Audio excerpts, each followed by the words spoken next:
I remember we had a residency at what was the Golden Eagle in Birmingham. It's been knocked down now. 3 flights of stairs every Friday night.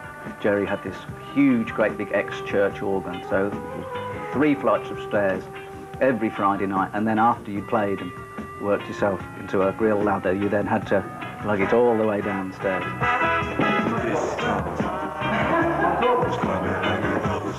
Returning to the room which once echoed to the sounds of two-tone, Pauline Black and Roddy Byers remember how it used to be.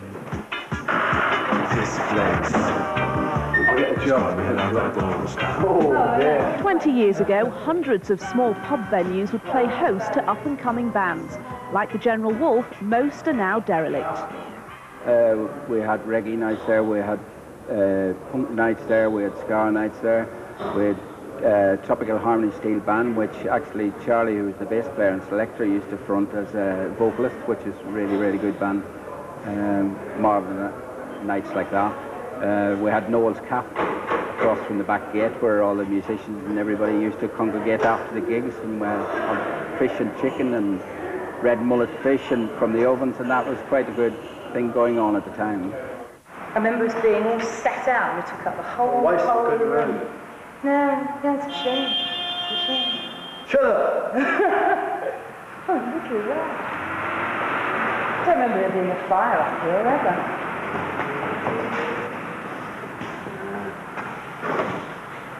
All I remember doing is just nipping out all the time for sandwiches. More beer. Probably.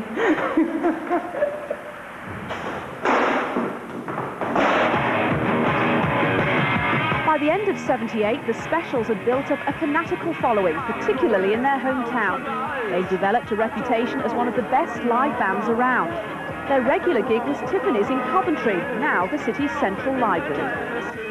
The stage obviously was in front of us, and the bar was over there, and behind us was the cloakrooms and the loos, and people used to congregate underneath the balconies, and the balconies were here still. Did you sort of elbow your way to the front? Yeah, basically. Try and squeeze through without, you know, knocking anybody's drink or anything. Just be an amazing place full of life and, you know, noise, basically. And were there really huge crowds? Definitely. I mean, it's a big building to fill, and it did get, you know, filled up to the maximum sometimes.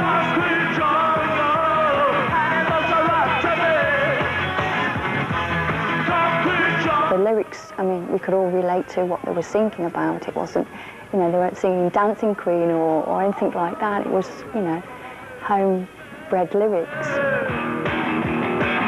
You know, a lot of our songs was based on our little city, you know what we were seeing, because we couldn't write about London because we didn't live in London, you know. We wrote about Coventry, you know. If you're in the audience and you fancy coming on stage, yeah, tell your friends to come up. 60, 50 of you, who cares?